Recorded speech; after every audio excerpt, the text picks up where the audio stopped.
Standard 5 GK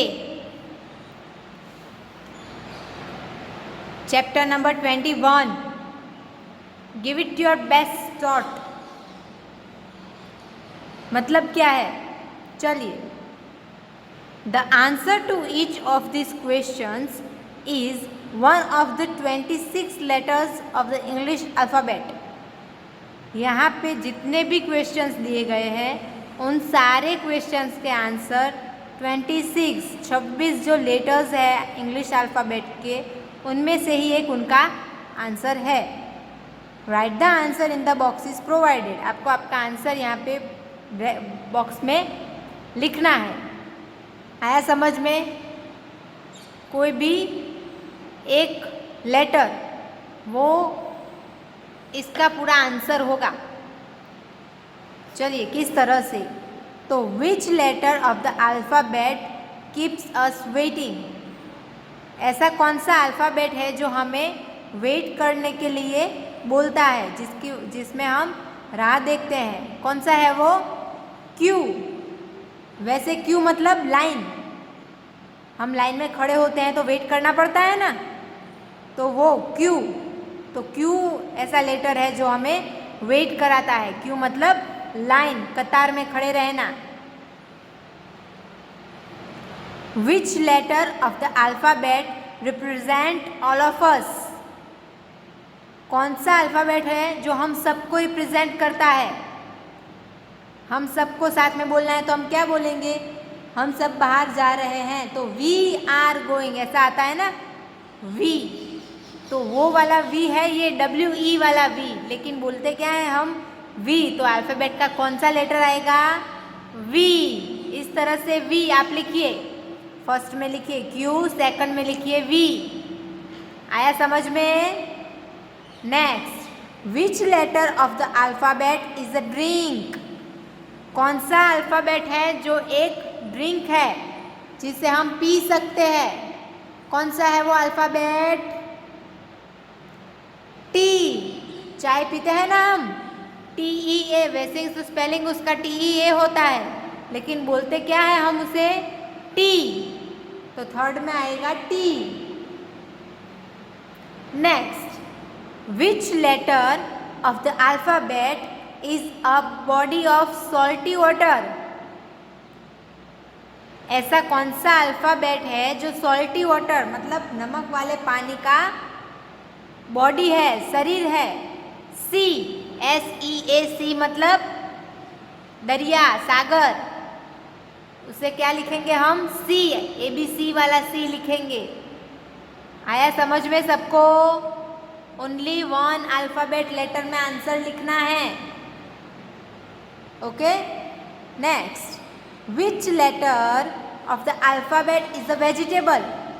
कौन सा alphabet है जो कि वेजिटेबल है? पी। PEA। पीज मतलब मटर, वो वाला पी। तो आपको यहाँ पे लिखना है P. Next, which letter of the alphabet is an exclamation. कौन सा अल्फ़ाबेट है जो कि एक एक्सक्लेमेशन, एक आपका हाव भाव जो है वो दिखाता है? कौन दिखाता है? ओ। कौन दिखाता है? ओ। एक्सक्लेमेशन मतलब चकित हो जाना। उस तरह से आपका कोई हाव भाव ऐसा जो है वो ओह ऐसा हम बोलते हैं ना, वो वाला O. Which letter of the alphabet wears spectacles. कौन सा अल्फ़ाबेट है जो कि स्पेक्टल्स पहनता है? आई। ग्लासेस पहनता है ना, स्पेक्ट्स। आई मतलब आंखें। यहाँ पे अल्फ़ाबेट का ये वाला आई हमें लिखना है। Okay. Next, which letter of the alphabet makes honey. Honey कौन बनाता है? Honey bee. तो वो वाला बी। लिखा सबने? अब आया समझ में किस तरह से आंसर लिखने थे? चलिए नेक्स्ट अब है सेकंड मतलब B. Find the letter that is common to all the 4 words in each row. हर रो में जो भी लेटर्स कॉमन है उन्हें ढूंढकर आपको बॉक्स में लिखना है। ओके, चलिए बटर, अंकल, सॉसर, थॉट, इन सब में कॉमन क्या है? यू। देखिए यहाँ में है यू, यहाँ में है, इसमें है और इसमें भी है। चारों के चारों वर्ड में यू है तो कॉमन निकला यू। लिखिए ब्रैकेट में you. Next knock, cut glass, exercise, children. कौन सा लेटर कॉमन है? सी। तो आपको यहाँ पे लिखना है सी। लिखा विंग्स, गाउन, एरो, कवर्ड। क्या कॉमन है? डब्ल्यू। थर्ड में आएगा W. Next glass, paddle, blanket, shovel. क्या कॉमन है? एल। लिखिए फोर्थ में एल। लिखा। Next voyage, gentle, breach, dough. क्या कॉमन है? जी। तो आपको यहाँ पे लिखना है जी। आया सबको समझ में? लिखा सबने?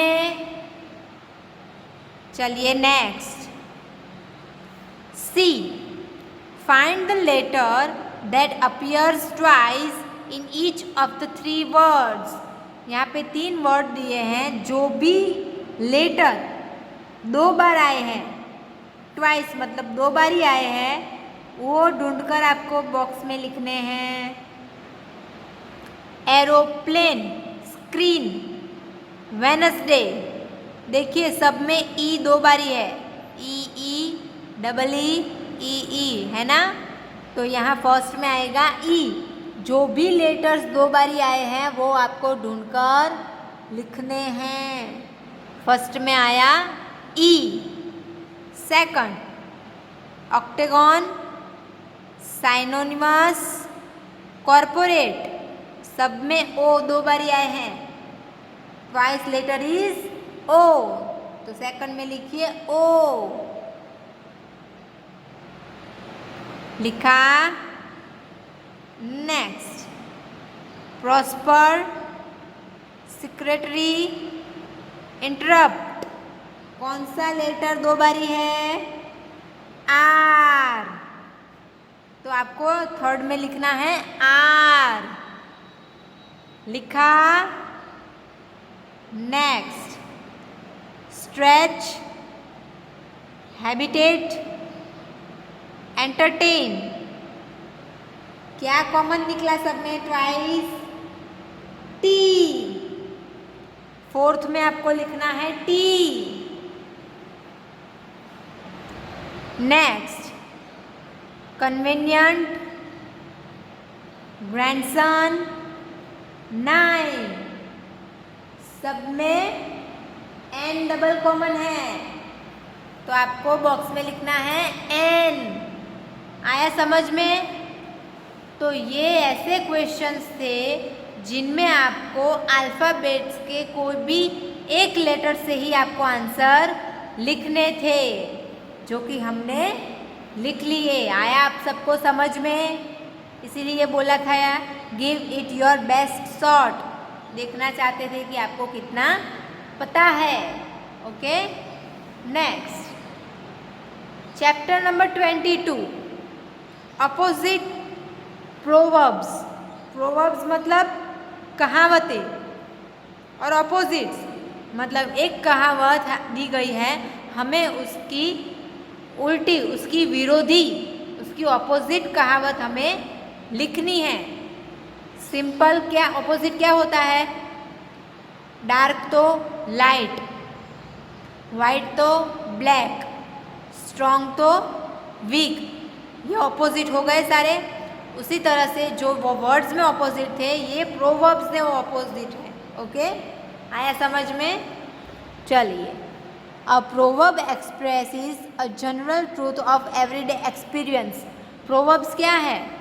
वो ऐसे एक्सप्रेशंस हैं जो जनरल ट्रूथ है, जो सामान्य सत्य है, एवरीडे के जो एक्सपीरियंस करते हैं उसके बारे में हमें छोटे शब्दों में कहावतें मिली हैं वो। Given below is a list of proverbs. यहाँ पे प्रोवर्ब्स की लिस्ट दी गई है। Right in the blank boxes the proverbs that are opposite in meaning to the ones on the left. Left में आपको जो दी गई है कहावतें, उनके जो अपोजिट्स कहावतें हैं वो आपको यहाँ पे बॉक्स में लिखनी है। Choose them from the option at the bottom. आपको ऑप्शंस दिए गए हैं यहाँ बॉटम में, आप वहाँ से चूज कर सकते हैं। One example is done for you. एक हमारे लिए एग्जाम्पल सेट करके दिया है। चलिए, first, you can't teach an old dog new tricks. आप, ओल्ड डॉग मतलब पुराना डॉग नहीं, जो बड़ा डॉग है, जो बूढ़ा हो गया है, उस ओल्ड डॉग को आप न्यू ट्रिक्स नहीं सिखा सकते हो। You can't teach a old dog new tricks. आप उसे नई ट्रिक्स सिखा नहीं सकते हो। तो इसका ऑपोजिट क्या होगा? You are never too old to learn. आपको कोई भी चीज़ सीखने के लिए आप कभी ओल्ड नहीं हो, कभी इतने बुजुर्ग नहीं हो गए हो आप कि आप कोई नई चीज़ सीख ना सको। आया समझ में? यहाँ पे बोला कि आप ओल्ड डॉग को न्यू ट्रिक्स नहीं सिखा सकते, और यहाँ पे हमें क्या बोला कि आप कभी इतने ओल्ड नहीं होते हो कि आप कुछ सीख ना सके। सीखने के लिए कोई भी उम्र छोटी बड़ी नहीं होती है, आप कभी भी कुछ भी सीख सकते हो। आया समझ में किस तरह से ऑपोजिट प्रोवर्ब्स है यहाँ पे और हमें कैसे लिखना है? चलिए, ऑप्शंस यूज करना है। Okay, appearance are deceptive. आपका जो अपीयरेंस है, जैसे आप दिखते हो, आप कहीं पे भी गए हो तो आप सामने आप किस तरह से खड़े हो वो उसके ऊपर निर्भर है। तो इसका उल्टा क्या हुआ? Clothes make a man. अगर आप अच्छे कपड़े पहनते हो तो आपकी पर्सनालिटी अच्छे से डेवलप होके दिखती है। डिसेप्टिव मतलब आपका अपीयरेंस किस तरह से है वो। आप, अगर आपने फटे हुए कपड़े पहने हैं लेकिन आपका माइंड एकदम ज़ोरदार है, आप कोई भी चीज़ का ऐसे आंसर दे सकते हो। अपीयरेंस कुछ महत्व नहीं रखती है, इस तरह से यहाँ पे आपको दिखाया गया है। लेकिन उसका ऑपोजिट क्या होगा कि क्लोथ्स मेक अ मैन। आप कहीं पार्टी में गए हो, कोई शादी में गए हो, फटे पुराने कपड़े पहन के जाओगे नहीं, अच्छे कपड़े पहन के जाओगे तो अच्छे दिखो, इसीलिए क्लोथ्स मेक अ मैन। लेकिन कोई कोई जगह ऐसी होती है जहाँ पे आपका अपीयरेंस कुछ काम का नहीं है, जहाँ पे आपको अपना माइंड ही दिखाना है, तो अपीयरेंस आर डिसेप्टिव वहाँ पे हो जाता है। आया समझ में ऑपोजिट कैसे हुआ? चलिए, all good things come to those who wait. जो राह देखते हैं, जो वेट करते हैं, सारी अच्छी चीज़ें उनके पास आती है। गुजराती में बोलते हैं ना, धीरज ना फल मीठा। वो अगर आप शांति रखोगे तो सब कुछ आपके पास आएगा। लेकिन उसका उल्टा क्या होगा? Time and tide wait for none. समय और हवा किसी का वेट नहीं करता, वो तो चलता ही जाता है। अगर आपका समय चला गया, उस समय में आपको जो करना था वो आपने नहीं किया, तो दूसरी बार वो टाइम आएगा नहीं। और यहाँ पे क्या बोला कि आपको वेट करना है तो ही सारी अच्छी चीज़ें आपके पास आएगी। तो ये दोनों अपोजिट हो गए। Don't cross your bridges till you come to them. आपको तब तक अपने ब्रिजेस क्रॉस नहीं करने हैं जब तक आप वहाँ पे अपनी मंजिल पे पहुँच ना जाए। एंड उसका ऑपोजिट होगा फॉरवर्ड इज फॉरएमेड।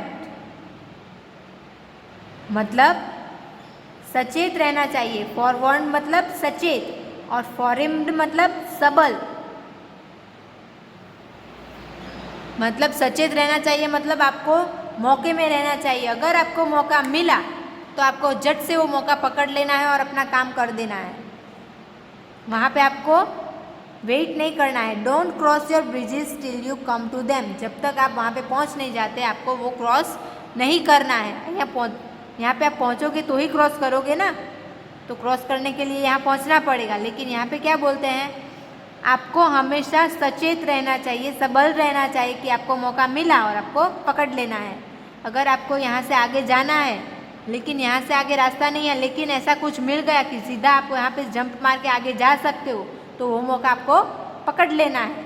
आया समझ में किस तरह से डिफरेंस हुआ, ऑपोजिट हुआ।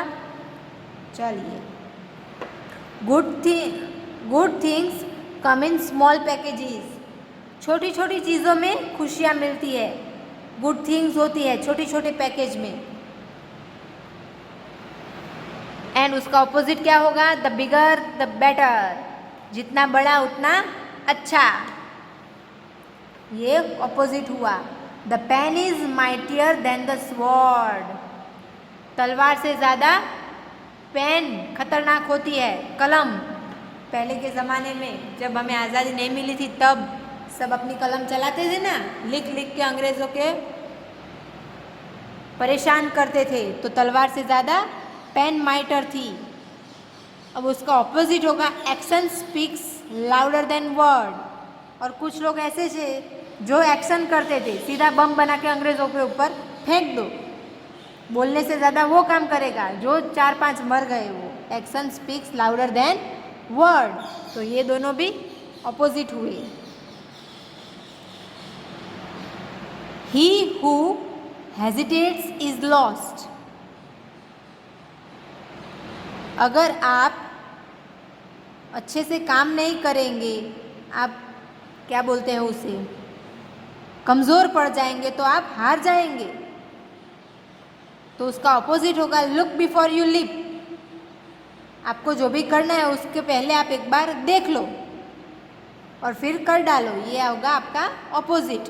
All work and no play makes Jack a dull boy.